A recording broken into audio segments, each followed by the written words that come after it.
Welcome to the Folktale Project. This is Dan Scholes. This week, we have 3 new Jewish folktales.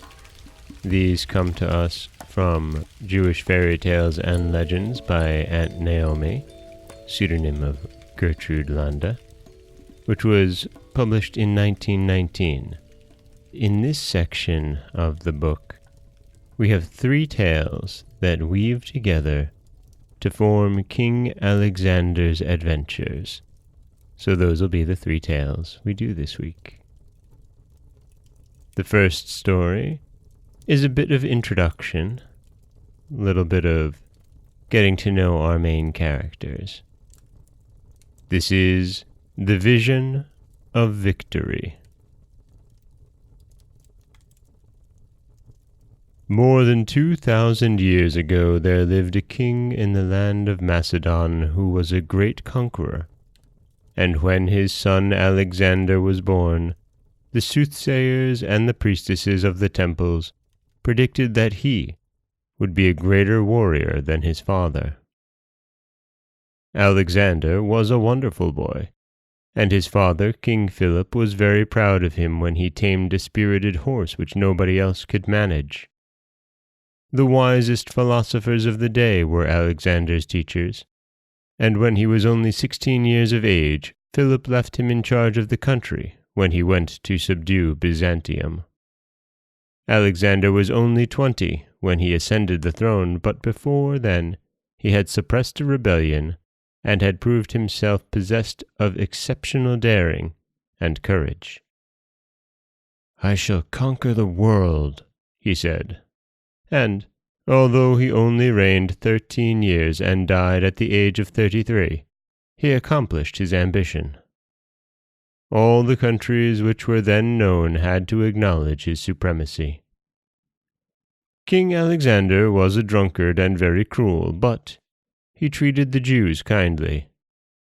When they heard he had been victorious over Darius, king of Persia, who was their ruler, and that he was marching on Jerusalem, they became seriously alarmed. Jaddua, the high priest, however, counseled the people to welcome Alexander with great ceremony. All the priests and the Levites donned their most gorgeous robes. The populace put on their holiday garb, and the streets of the city were gaily decorated with many-colored banners and garlands of flowers.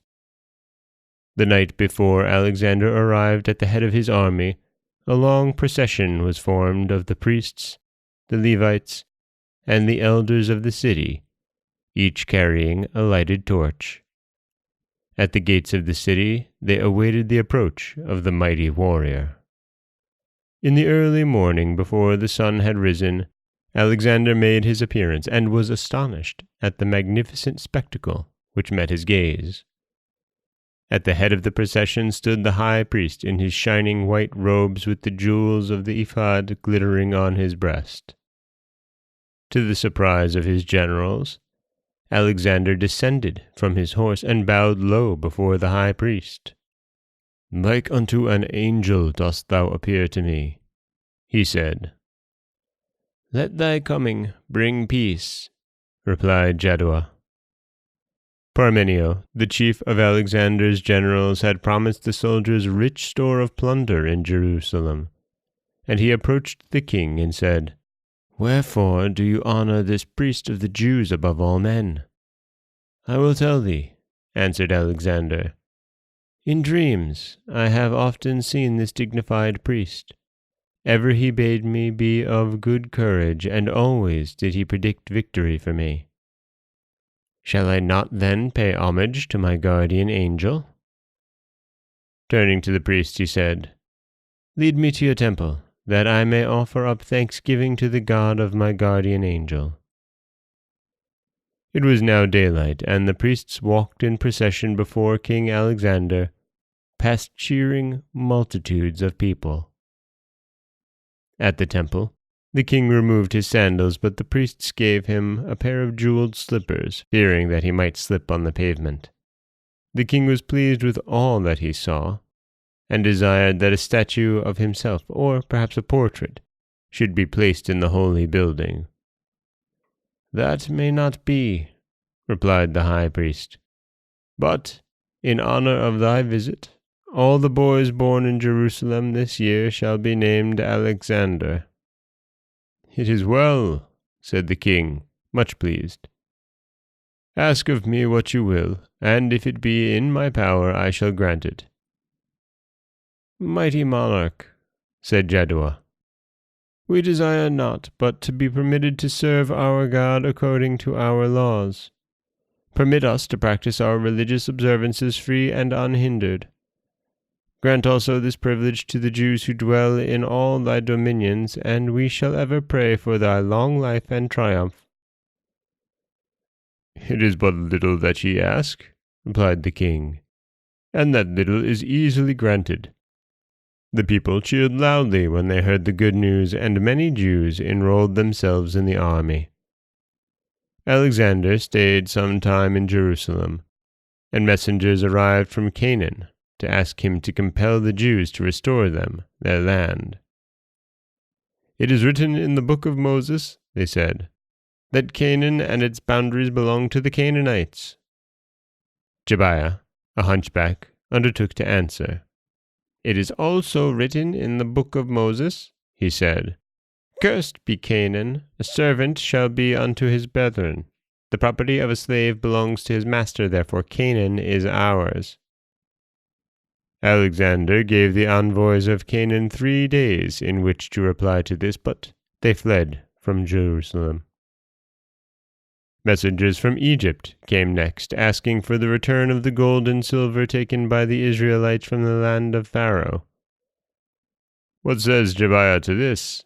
asked Alexander. "We shall return the gold and silver," answered the hunchback, "when we have been paid for the many, many years of labor of our ancestors in Egypt." "Truly a wise answer," said Alexander, and he gave the Egyptians 3 days to consider it. But they also fled. When Alexander left Jerusalem, he sought the advice of the wise men of Israel. "I desire," he said, "to conquer the land beyond the mountains of darkness in Africa. It is also my wish to fly above the clouds and behold the heavens, and to descend into the depths of the sea and gaze with my own eyes on the monsters of the deep." How to accomplish these things he was instructed by the wise men, but they warned him never to enter Babylon. "For shouldst thou ever enter the city of Babylon," they said, "thou wilt assuredly die." King Alexander thanked them for their advice and the warning, and set forth on his adventures. And that is the first of King Alexander's adventures, The Vision of Victory, where we get to meet our characters and our hero in particular, Alexander, get a very nice overview of where he's going, and then some pleasant interactions. This is Dan Scholes for the Folktale Project. Don't forget that you can subscribe to the podcast on Apple Podcasts, Stitcher, Google Play, Overcast, anywhere you like to get your podcasts. You can follow us on Twitter at Folktale Project. You can find us on Auto Radio, TuneIn Radio, iHeartRadio, Spotify, anywhere you like to listen. And you can always head over to folktaleproject.com, where you'll find a new story waiting for you every Monday, Wednesday, and Friday.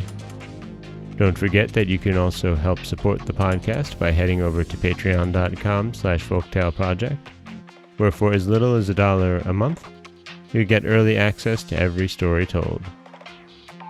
As always, thank you so much for listening.